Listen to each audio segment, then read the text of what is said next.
Hi, I'm Hal Roberts. This is Bridge City News. Here's some of the top stories we've been following.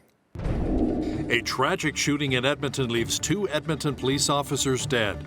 We have the latest. Students learned more about agriculture as Ag Days kicked off at Lethbridge College. BCN's Angela Stewart has that story. And we have dramatic video of a man being rescued by helicopter after falling into the swollen and very dangerous Los Angeles River. Your nation, your province, your southern Alberta. From the heart of Lethbridge, it's Bridge City News with Hal Roberts. Thanks so much for joining us. 2 Edmonton police officers were shot and killed in the line of duty on Thursday morning following a domestic dispute. Police say the suspect in the killing at an apartment complex in the Inglewood subdivision is also dead. Edmonton Police Chief Dale McPhee says the suspect is believed to have died of self-inflicted wounds. A woman was also taken to hospital with life-threatening injuries. The 2 officers who were shot and killed are 35-year-old Travis Jordan and 30-year-old Brett Ryan. Today, the Edmonton Police Service has been marked by an unthinkable and a horrific tragedy as 2 of our members have died in the line of duty. Constable Travis Jordan, age 35, had 8.5 years with the Edmonton Police Service, and Constable Brett Ryan, age 30, had 5.5 years with the Edmonton Police Service. Constables Jordan and Ryan were valued members of our EPS family, and they worked side by side with us every day in service to our community, and I can't tell you how devastated we are with their loss. Alberta Premier Daniel Smith and Safety Minister Mike Ellis issued a statement earlier today expressing their condolences in the deaths of the 2 Edmonton police officers. Prime Minister Justin Trudeau also offered his condolences earlier today on Twitter. The Lethbridge Police Service also reacted to the devastating shooting in Edmonton. In a tweet, they wrote, "It is with heavy hearts we extend our deepest condolences to the family, friends, and colleagues of the 2 Edmonton police officers tragically killed in the line of duty." Lethbridge Fire and Emergency Services has a new deputy chief. Kevin McKeown accepted the position after being the town of Coaldale's fire chief for the past 6 years. McKeown will stay in his current role until April the 17th. Staff with the town of Coaldale appreciated his efforts, saying he was responsible for helping to bring a new fire hall to the town, along with the creation of the Kate Andrews Emergency Services Academy. It's a dual credit program run through the Coaldale Fire Department, Palliser Regional Schools, and the Northern Alberta Institute of Technology. Well, it was great to see a mainly clear sky today in Lethbridge. Jeanette Rocher is in now with a quick peek at the forecast. Jeanette, we should be receiving more blue sky and sunshine for the rest of the week and maybe into the weekend? Yeah, you bet, Hal. And I agree, it was lovely to see. And there's more where that came from. Now, today we were on the plus side of the mercury. Tomorrow, even more so. So there's some great temperatures coming our way. Overnight this evening, though, a little chilly. -12 is the overnight low, with the wind chill going to feel more like -18. And then as we get into Friday, plenty of sunshine, high of 6 degrees. And come the weekend, we could even see a double-digit day. And I will be back later in the newscast to let you know all about that.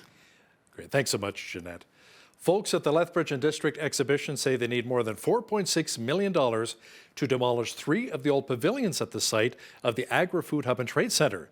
Members of the Economic SPC voted in favor of a motion saying they will provide progress payments for the funds requested. The Lethbridge and District Exhibition CEO, Mike Workington, says there are a number of reasons why the demolition is needed. Obviously, there's health and safety risks there. Those buildings are approaching, I should say, the end of useful life, and that was part of the reason for building new. There's a significant operational challenge involved with maintaining those buildings and keeping them up. It's not as simple as just turning them off. There's some security concerns. We'd have to hoard them. We'd still have to heat them. And so that would further leverage our organization, which would turn this conversation into an operational challenge. We're not there today. Workington added that they also need more parking. He says the cost of the Agri-Food Hub project has increased by $10 million to around $80 million. The City of Lethbridge has already pitched in with $25 million towards the project. Canada Ag Days kicked off at Lethbridge College on Thursday. Now, the event is an opportunity for students to learn more about agriculture and what the industry entails. As BCN's Angela Stewart explains now, over the next 4 days, students will be able to participate in a wide variety of activities, including meeting with industry professionals and being introduced to some furry friends. Farm animals and harvesting equipment aren't things you would typically see on school grounds, but these students are taking it all in at Canada Ag Days at Lethbridge College. It's geared toward everyone. We don't really need to preach to our own group. They kind of know the significance of agriculture, but sometimes people don't realize the breadth of agriculture. Made up of many from the agriculture community, the extravaganza is an opportunity for students to gain insight into farm life.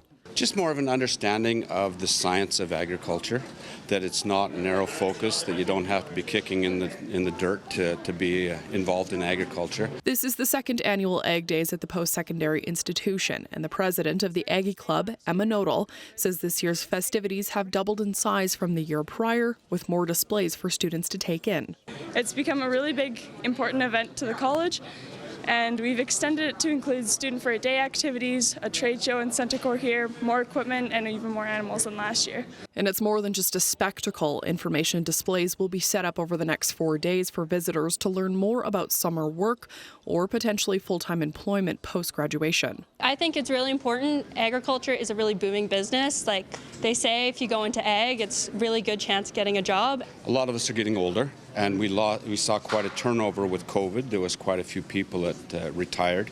The breadth of the industry has increased, and the capacity there is just huge. So to get more young people involved and understanding what our industry is about and what we do to serve our communities and the people, and of course feed an ever-growing population, is very important.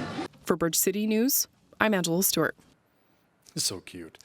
A new study says Lethbridge ranked in the middle of the pack when it came to Canada's best cities for students. According to a report by the Montreal-based data company HelloSafe, Lethbridge finished 24th out of 47 cities.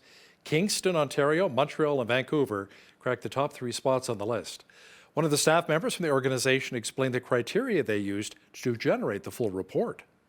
So that's a report based on 4 big families of criteria.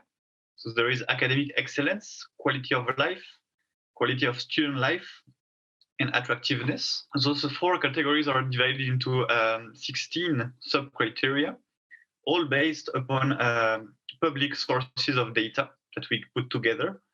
And that makes that big classification, that big ranking. We ranked cities and not universities, so it applies to all the levels of studies. According to officials with HelloSafe, the city sitting at the bottom of the standings for students in Canada was in Antigonish, Nova Scotia. Limiting screen time when kids are online is vital to a child's good health. That's according to Dr. Robin Bright, who's the interim dean of faculty for education at the University of Lethbridge. Dr. Bright says it's very important for parents to monitor their kids' online activities, especially when they're really young. Children under the age of 2, most experts are saying should not have any screen time or very, very little, because it interferes with the development of language. It makes them a little bit less interested in the world around them. And then from that age up, it's just really important to monitor the time that kids spend online, and also to be part of it with kids, so that it's not something that they do all on their own. There's time for education, thinking about what it is that you're doing. Dr. Bright will also discuss why it's so important for children to learn how to curl up with a good book. Watch the full interview coming up in the second half of our program. Members of the Lethbridge Sport Council unveiled 15 new winners of the organization's recent Achievement Awards. Staff from the group say the awards celebrate the excellence of male and female athletes on and off the field during 2022. Tanya Whipple, the communication manager for the organization, talked about the special honor the 15 winners will receive at the NMAG Centre on April the 6th.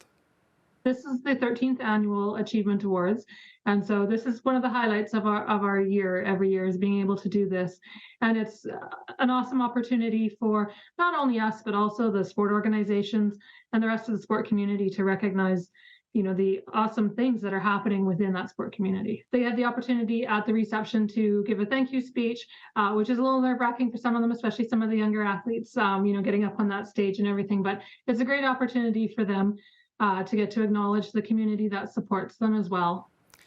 For a full list of the 15 winners, Make sure you pop by our website, bridgecitynews.ca. An area northwest of Edmonton was rattled by 2 mild earthquakes and a series of aftershocks on Thursday. Natural Resources Canada says the first quake hit around 8:46 a.m. and was centered around 30 kilometers outside of the hamlet of Reno. It says it had a magnitude of 4.5, while the second measured 4.6. The federal agency says the second quake hit around 13 minutes later, and aftershocks were felt southeast of Peace River. There have been many reports of people feeling the tremors, but fortunately, no reports of injuries or significant damage. A helicopter lowered a firefighter into the Los Angeles River to save a man from being swept away by the swollen river's dangerous waters. We have the video now of this dramatic rescue. Some of those swift currents from the water itself. It looks like he's trying to get he's trying to get a device around the victim. He's trying to get the crews in the helicopter to lower him just a little bit more. It looks like he's going to be able to do that and then hopefully attach himself to the victim. Right now, he has a device that he's going to be able to hook around the chest of the victim. And there they go. It looks like they've made contact, and now they're going to be able to be hoisted up a little bit. Hopefully they can do that before they lose their footing there. Not that they had any footing to begin with. And that victim's going to need to be able to let go of the other cable he was attached to. Hopefully he can do that. There he goes. That other cable falls. And now the rescuer and the rescuee are free and being hoisted up into an LA City fire helicopter, Copter 2, I believe. This victim is out of the water, but the danger is not over yet. He just has to get into that helicopter. Looks like it was Copter 5, excuse me. Copter 2 is also working this scene here, positioned downriver just in case anything happens. And they're going to be in this helicopter in short order, and hopefully this victim will be treated and in a little warmer conditions. Wow, that was incredible. The man was taken to hospital where he's recovering from his injuries after falling in.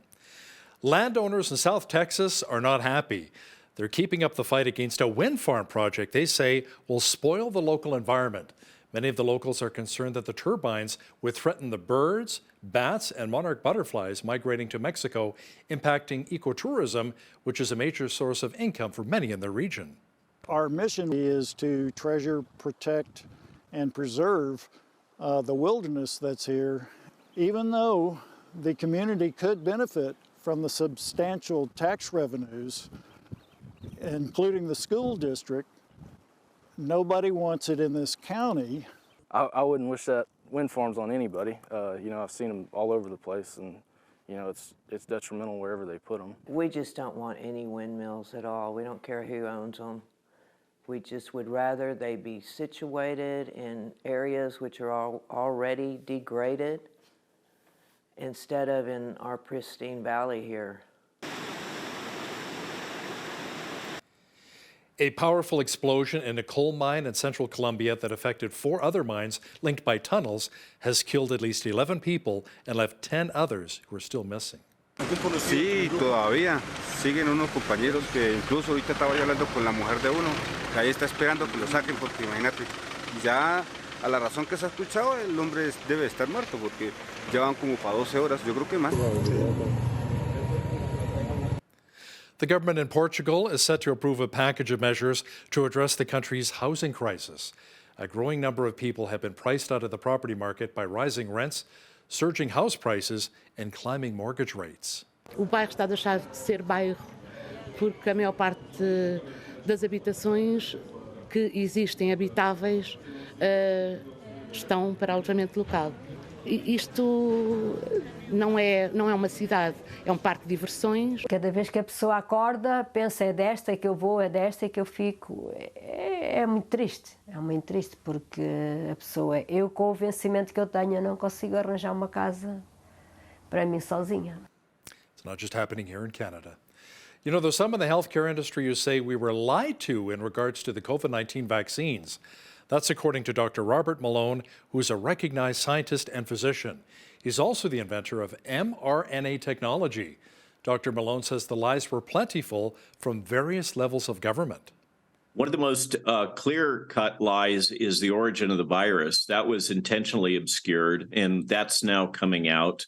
We have the misrepresentation about the effectiveness of masks, the effectiveness of social distancing, that 6-foot distance was completely arbitrary. And of course, most egregious has been the utility of the flatten the curve logic with the lockdowns and loss of civil liberties. And then there's the lie about the vaccines being safe and effective. Make sure you catch the full interview with the very controversial Dr. Robert Malone coming up after Business News. Well, we had a fairly clear day today and close to our seasonal average for southwestern Alberta. Will the mild temperatures be sticking around? We'll answer that question with a full look at the weather picture in just a moment.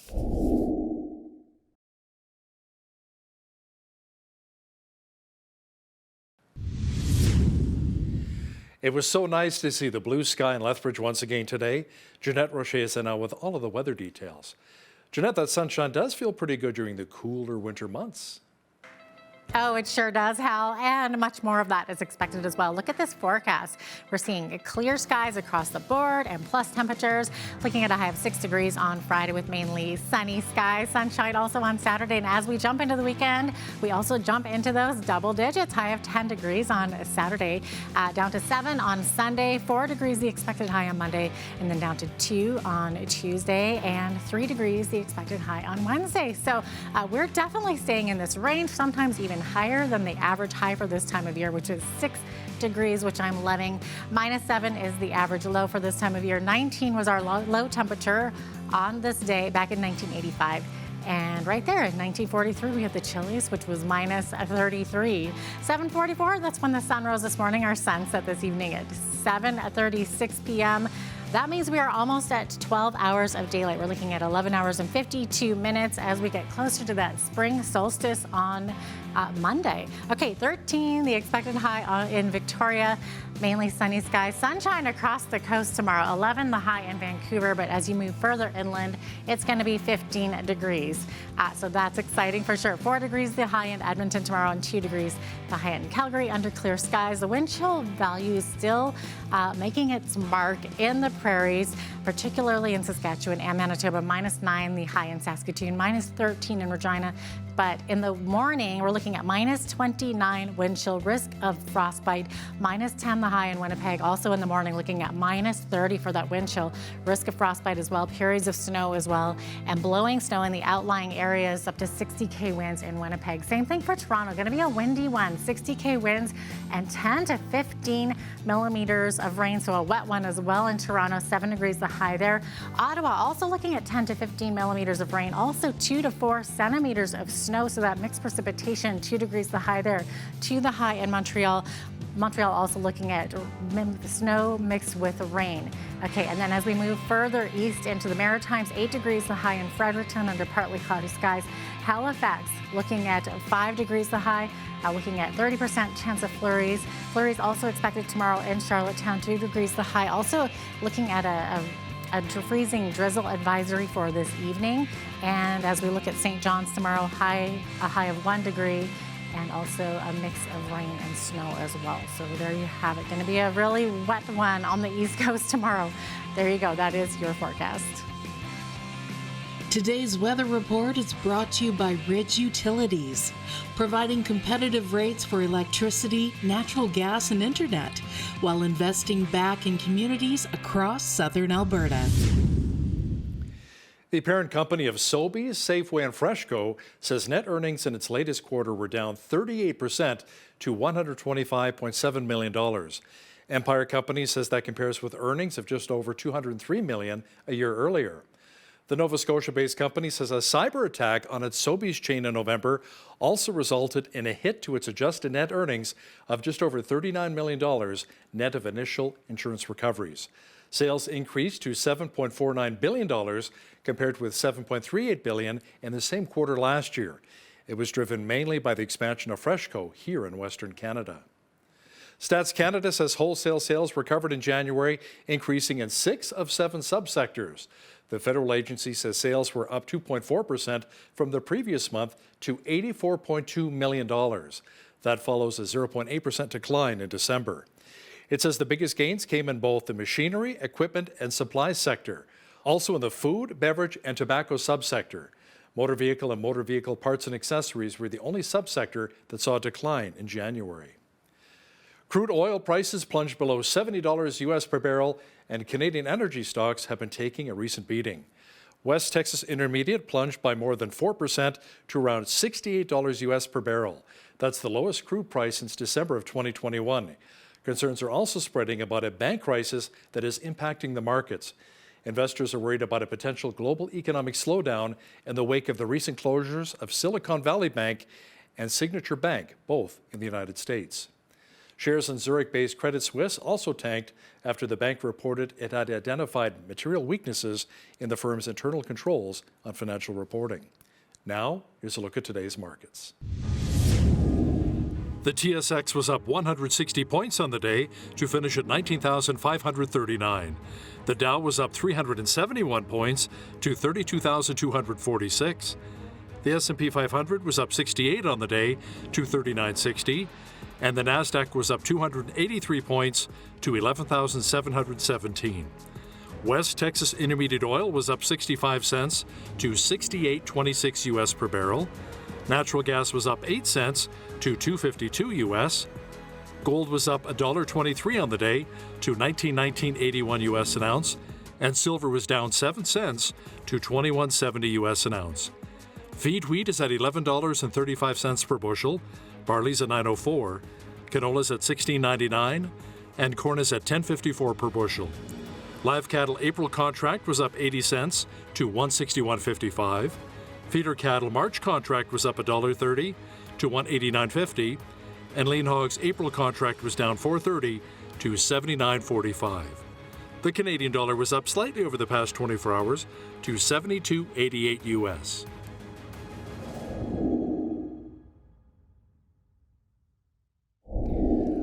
Recapping one of our top stories, 2 Edmonton police officers were shot and killed in the line of duty on Thursday following a domestic dispute.